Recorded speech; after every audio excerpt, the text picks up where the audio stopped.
Ready to jump into the world of cybersecurity again this month. We've got another wild mix of stuff for this deep dive. Blog posts, news articles, legal cases, you name it. Yeah, it really shows how much is happening in this space right now. So what's the theme this time? What kind of ties everything together? I'd say the biggest thing this month is the impact of all these new technologies. We're seeing AI play a bigger and bigger role, both for the good guys and the bad guys, and the lines are getting blurrier all the time. Okay, that's a good lead into our first story then. It's about AI, but with a twist. It seems like hackers are turning the tables and using AI against the very companies that created it. Yeah, this was a fascinating blog post we found. It talked about how hacking groups, some with ties to governments in places like China, Iran, Russia, and North Korea, well, they're using Google's own Gemini AI to develop malware and to find vulnerabilities in systems so they can launch attacks. So using Google to attack Google, that's kind of ironic, isn't it? It is. It really highlights the double-edged sword of AI. What's especially troubling, though, is this tactic they're using called data seeding. Data seeding. I don't think I've heard of that before. So imagine you take Gemini and you feed it malicious instructions, but you disguise them as something harmless. Like hiding a virus inside a recipe book or something. Exactly. Your traditional security software is looking for known bad code, but it might completely miss these cleverly hidden instructions. Wow, that sounds almost impossible to defend against. Yeah, it's a whole new breed of threat. It's not just about the code itself anymore. It's about the data that's being used to train these powerful AI systems. So how do we even begin to protect ourselves in that kind of environment? That's the million-dollar question, and one we're all going to have to grapple with. Okay, well, let's move on to something a little less scary for a minute. Yeah. Our next story is about encryption, but it starts with a pretty funny discovery. Oh, yeah, the one about the AMD processors. Yeah, researchers figured out how to trick those processors into spitting out the same number every time they're asked for a random one. And that number was 4, of all things. Yeah, 4. It sounds ridiculous, but I'm guessing there's a serious side to this. Oh, absolutely. Random numbers are the foundation of encryption. They're what's used to generate those keys that scramble your data and make it unreadable without the right key. So everything from online banking to secure messaging relies on truly random numbers. Exactly. If those numbers become predictable, well, encryption just falls apart. So how did the researchers manage to pull this off, to make these processors spit out the same number over and over? They found a way to exploit a flaw in how AMD handles microcode updates. Microcode. It's basically the firmware that controls the processor at a really low level. And by messing with this update process, the researchers could bypass digital signatures. Essentially, they gave themselves unrestricted access to the processor's inner workings. Okay, so how much access are we talking about here? We're talking kernel-level access ring 0, the highest level of privilege you can get on a system. It's like getting the keys to Fort Knox. That's not good. Yeah. Even if it's really hard to actually get that level of access. Right. The fact that it's even possible is a huge problem. Okay, well, shifting gears now, let's talk about a case that's raising some serious questions about the balance between security and privacy. You mean the one in Norfolk, Virginia? Yeah, the lawsuit against the city's use of automatic license plate readers. The ALPRs. Yeah, that one could have some big implications for how this technology is used in the future. For those who don't know what we're talking about, can you explain how these systems work? Sure. They use cameras to take pictures of license plates. Yeah. And they create these detailed records of where and when those plates were seen. And this information can be stored for a long time. Potentially indefinitely. And it's often shared with third-party vendors like a company called Flock. And Flock is who's being sued in this case. Right. The lawsuit is arguing that these systems allow for a level of surveillance that violates people's Fourth Amendment rights. Their right to privacy. Exactly. They say that keeping all this location data for so long goes way beyond just identifying vehicles. It could be used to track people's movements. That's the concern. And it raises a bigger question about how much privacy we should expect when we're out in public.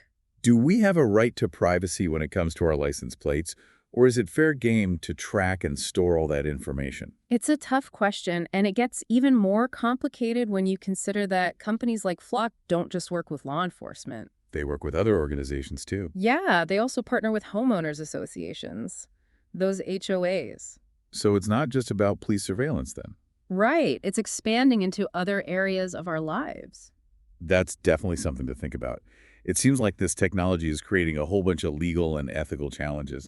It is. And as this technology keeps advancing, those challenges are only going to get tougher. Well, speaking of how technology is being used and abused, we've got a rapid-fire round of cybersecurity news bites coming up. Get ready for everything from government data breaches to backdoors and corporate networks. It's a wild ride, but it gives you a good sense of just how diverse and sometimes unnerving this landscape can be. It definitely does. So first up, we've got a report about access to sensitive government systems. Oh, yeah, the one with Elon Musk's aides. That's the one. Yeah. It seems some of his young aides, some with very little cybersecurity experience, have been granted access to these systems. That raises some red flags right away. I mean, access to sensitive data is a huge responsibility. You need to know what you're doing. And on the other side of the world, a group of Chinese hackers have been caught using compromised network devices as backdoors into corporate networks. Those network devices are often overlooked, but they can be a weak point. Once hackers get into those, they have a foothold into the whole network. And then there's SolarWinds. They had that massive breach back in 2020.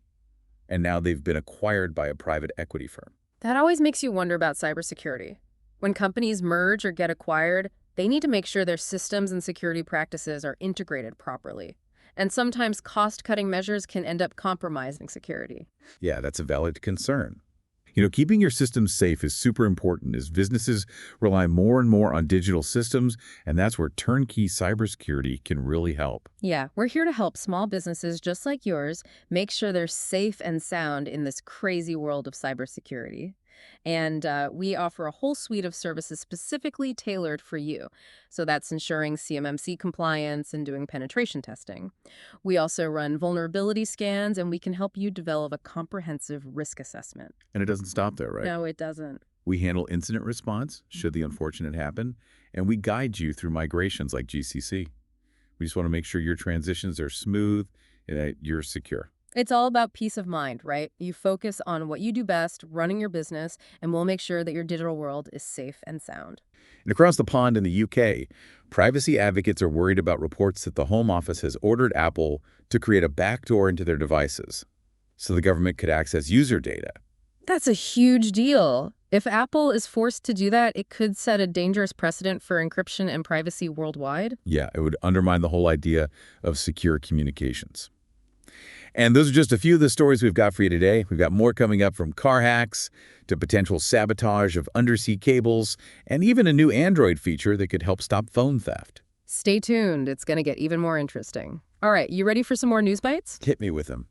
Okay, so first up, we've got a vulnerability that was found in Subaru's Starlink system. Subaru's Starlink. Yeah, it's their connected car platform, for navigation and entertainment and all that. Right. Well, it turns out this vulnerability could let hackers remotely track and even control the vehicles. Whoa, that sounds straight out of a movie. Yeah, it's definitely a concern as more and more cars become connected to the internet. They basically become computers on wheels, right? Exactly, and that opens up a whole new attack surface for hackers. So what happened with this Subaru vulnerability? Did they fix it? Yeah. Thankfully, Subaru patched it pretty quickly once it was discovered, but it's a good reminder that even big car companies can have security flaws in their systems. Yeah, you gotta stay on top of those updates. Speaking of vulnerabilities, there's been some interesting news about undersea cables lately.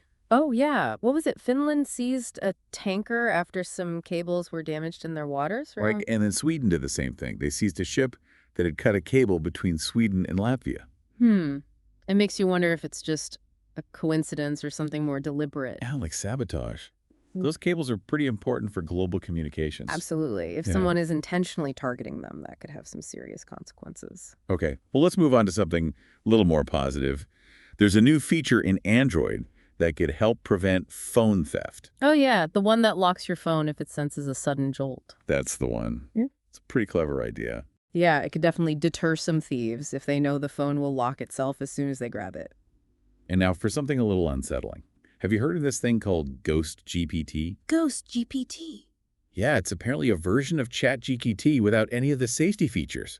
No safeguards. Why would they do that? Well, it's being marketed as a tool for creating malware. Oh, wow. That's not good. Yeah, it's a scary example of how powerful these AI tools can be if they fall into the wrong hands. It raises some big questions about the responsibility of the developers, too. I mean, they have to know that something like this could be used for malicious purposes. Absolutely. Something to think about as AI becomes more and more powerful. All right, next up, we've got news about a new attack targeting Juniper firewalls. Juniper firewalls, those are pretty common. Yeah, that's why it's concerning.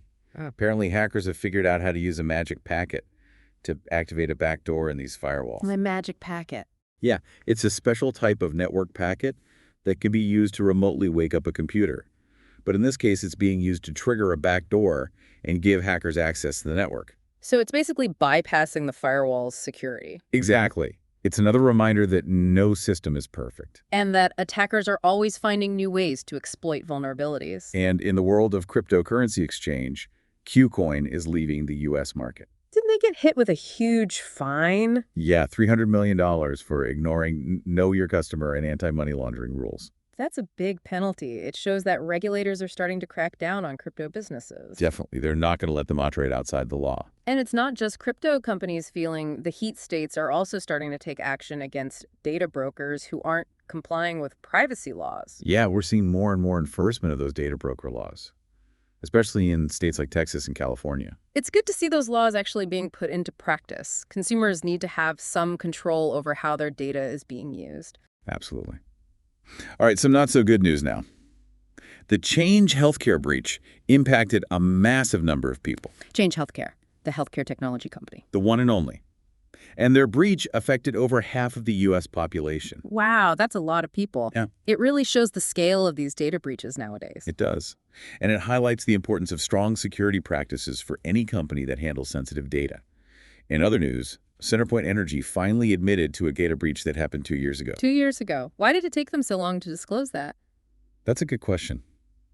It raises concerns about transparency and accountability. Yeah, companies need to be upfront with their customers when something like this happens. And in another case of bad news, the New York Blood Center was hit by ransomware. Ransomware. That's scary. They provide blood to hospitals and patients, right? They do.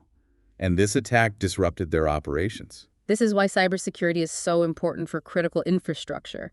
These attacks can have real-world consequences. Absolutely. They can put lives at risk. Moving on, the Chinese AI portal. DeepSeek was also targeted in a cyber attack. DeepSeek. I haven't heard of that one. It's a platform for accessing various AI tools and services. And this attack prevented new users from signing up. It shows that no one is immune to these attacks. Even companies working in the AI field need to take cybersecurity seriously. Yeah, it's a constant arms race. And finally, a new study has found that a lot of state privacy laws aren't actually that effective. Really? Why not? Well, it seems like a lot of them were heavily influenced by industry lobbyists. So they're watered down and don't really protect consumers? That's the gist of it. Shows in the need for strong federal privacy regulations. Yeah, we can't rely on companies to regulate themselves when it comes to our data. Okay, well, that was a whirlwind of cybersecurity news. It was. It's amazing how much happens in just 1 month. But before we wrap things up, there's one more topic we need to discuss. It's about blockchain technology and privacy. Ah, yes, the myth of blockchain privacy. The source material we looked at really emphasized that the blockchain itself is completely transparent. That's right. Anyone can see the transactions that take place on the blockchain. So where does the privacy come in? It's all about the anonymity of the wallet IDs that are associated with those transactions. So if you can keep your wallet ID secret, then your transactions are private. In theory, yes. But in practice, it's not that simple. Because there have been court cases where people tried to use that argument. And they lost. Right, because of something called the third-party doctrine. Exactly. This doctrine basically says that once you share your information with a third party, you lose your expectation of privacy. And since blockchain transactions involve interacting with the network itself, the courts have said that this doctrine applies. So blockchain isn't really a privacy haven after all. Not really. It's a misconception that needs to be cleared up. Yeah, it's important to understand the limitations of any technology. Especially when it comes to something as sensitive as privacy. Man, it's kind of wild to think about all that stuff. All those vulnerabilities and attacks and new technologies, it can feel a little overwhelming, to be honest. Yeah, it can. But that's why we do these deep dives, right? That's right. To break it all down and make sense of it. To try to understand the threats and the trends so we can better protect ourselves. Knowledge is power, as they say. It really is. The more we know about what's happening in cybersecurity, the better equipped we are to make good decisions about our own security and the security of our data. Absolutely.